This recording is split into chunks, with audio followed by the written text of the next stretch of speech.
That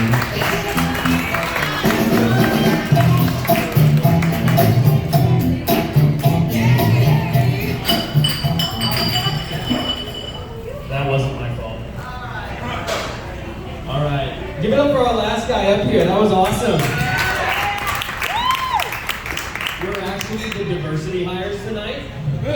For those of you in the back, nosotros, empleado de diversidad. Okay. So before doing this, I used to be a personal trainer, which just means that when I go to the gym, I'm there for longer than Congress deliberates on sending Ukraine more money. Oh, outstanding. When I do go to the gym, I do like to work out with eccentric control, which just means I let my weights down slower than I let down my parents.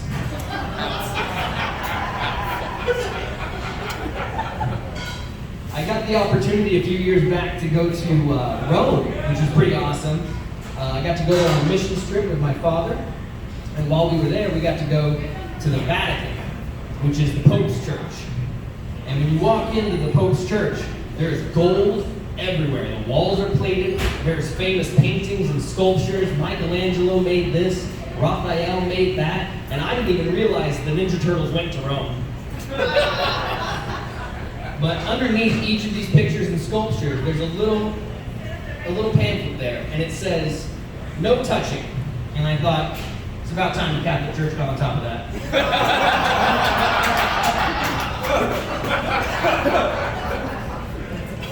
My dad is a pastor, and that is the joke that got me kicked out of the house. It wasn't all bad growing up in the church. I mean, there were always little boys at the house to play with.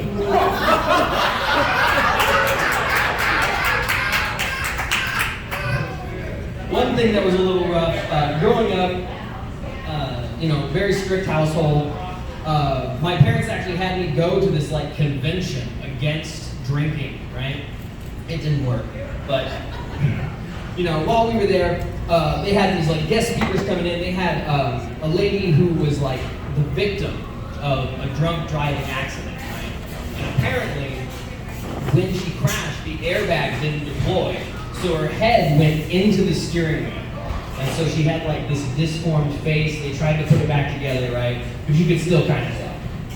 So she's there, she's talking to us, and she was probably one of the hardest people I've ever had to look at, You know those people you're just kind of like, what's up there? But she was like giving the talk, so we had to look at it.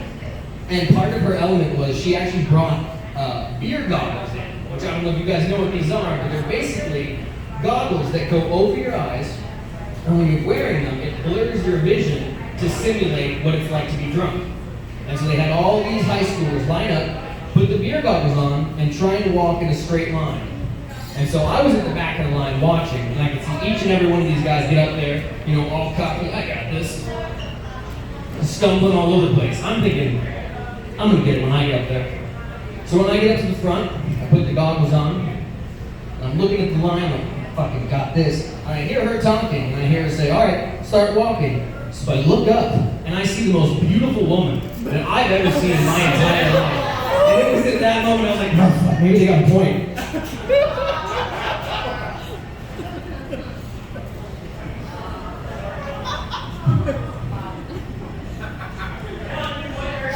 Oh man.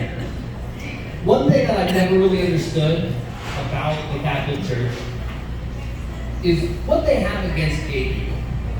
Because when Jesus was on the planet, his whole thing was love everybody, compassion, understanding, and towards the end, I'm pretty certain he was nailed by a guy. I mean, it was a group of guys, it was the Romans, but it did take 12 other men to get him to rise again.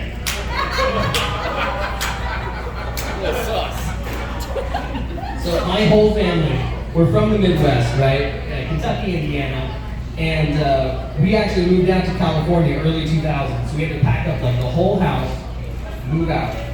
And it was my job to pack up the bedrooms, right? And so when I'm cleaning out my parents' bedroom, I found a bunch of chains and whips under the bed. Yeah, oh yeah. That's what I thought. I was like, I don't know how to fucking handle this. But I mean, at the same time, you don't want to ask, but also you're curious a little bit. So I asked, and it turns out it's a good thing I did ask because, like I mentioned, we are from the Midwest, and apparently it's just leftovers from the good old days.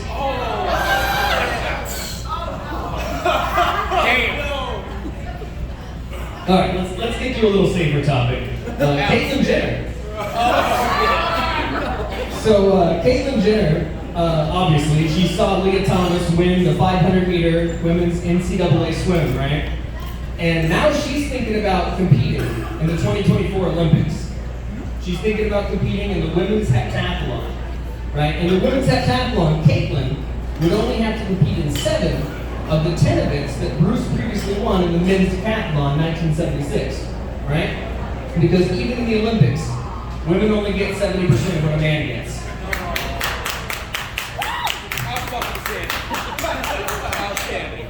Speaking of powerful women, have you guys heard of Kathleen Kraus? She's a German strongwoman who recently got a Guinness World Record.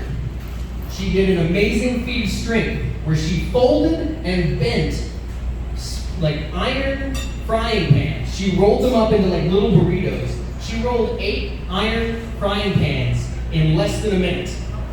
Which just goes to show you, once and for all, that women do not need to leave the kitchen.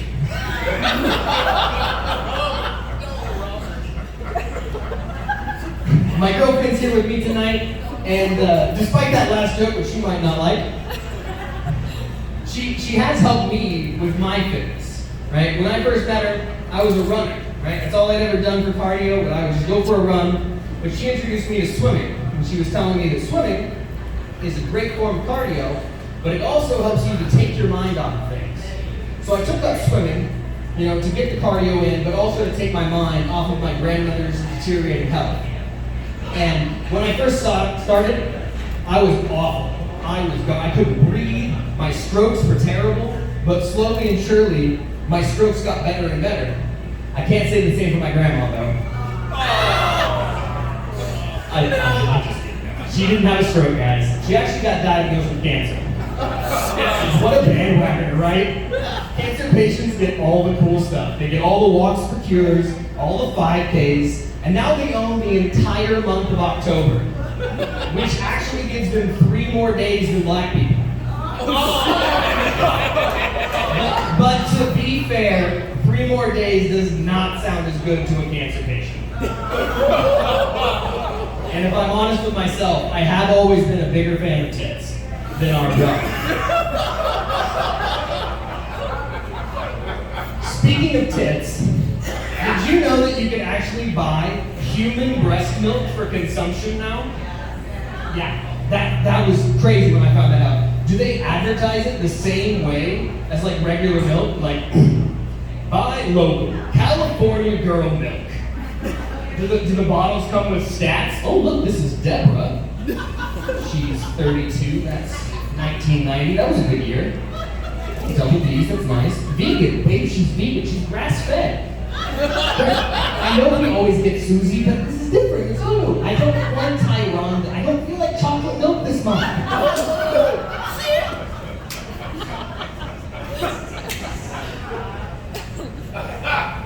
I feel like we need to break the ice on Australia. They've been out of the news for a while now, but right before COVID, everybody was pissed at them. The entire liberal side was angry at them right around the release of the last Terminator movie. And it's become because one mad lad decided to put up a Terminator billboard directly in front of an abortion clinic. And I just want to meet the guy that was like, no, hang on. I've got the perfect place for this sign. It's on my ex-wife's commute. And when I found this out, I was actually astonished. I had no idea that Australia had abortion clinics. Like, isn't everything over there already trying to kill them? Do they really need the parents too? But at least now we know why God set their country on fire.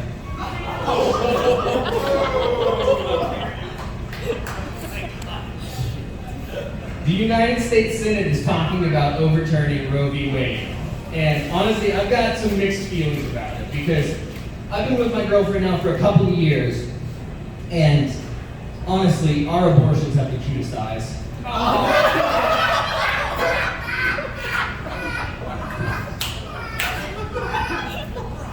For those of you out there who aren't in long-term relationships, I can give you some dating tips. Everything you need is at Walgreens, okay? For the beginning stage of a relationship, there's a red box there. You can get a movie, right? You can get popcorn, you can get snacks. If you're feeling lucky, you can grab a bottle of wine, right? If things start to advance, you can buy condoms at Walgreens. If the condom fails, you can get Plan B at Walgreens. And if Plan B doesn't work, they also sell a 50-pack of coat hangers. The old Plan C.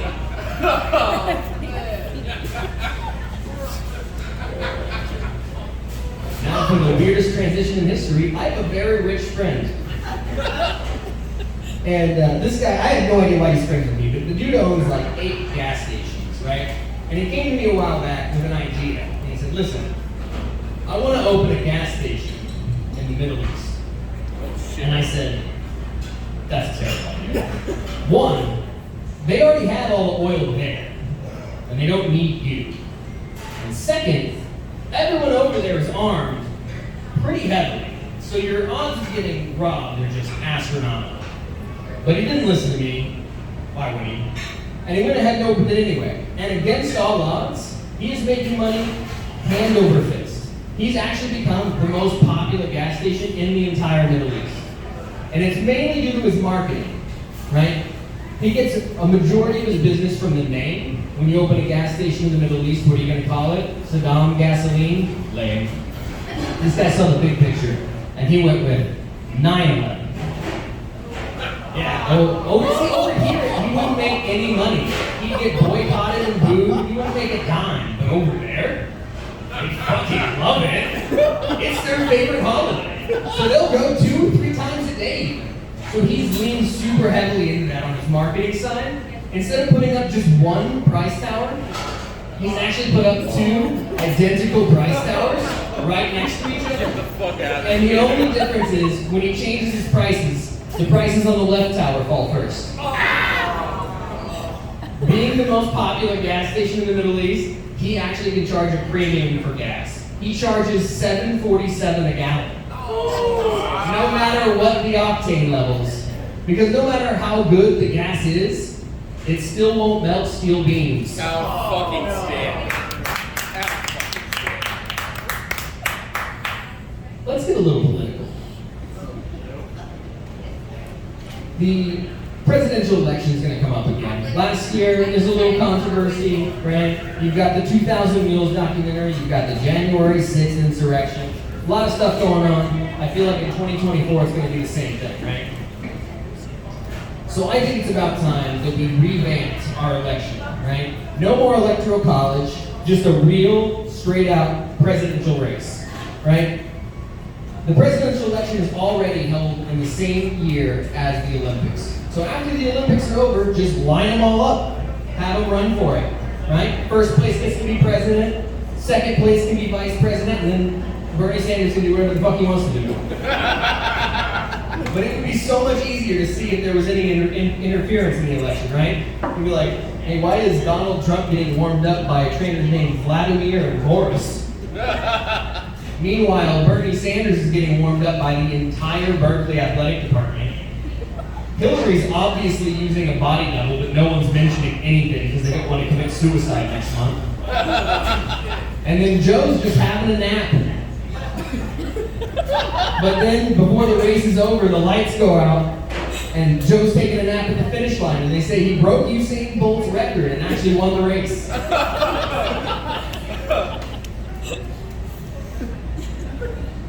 All right. Before I leave, I just want to let you guys know that I am going to be announcing my candidacy for president. I'm running on one platform and one platform only, and it's the abolition of the tampon tax. Under my administration, everyone can get a tampon. Tampons are free for everyone, no strings attached.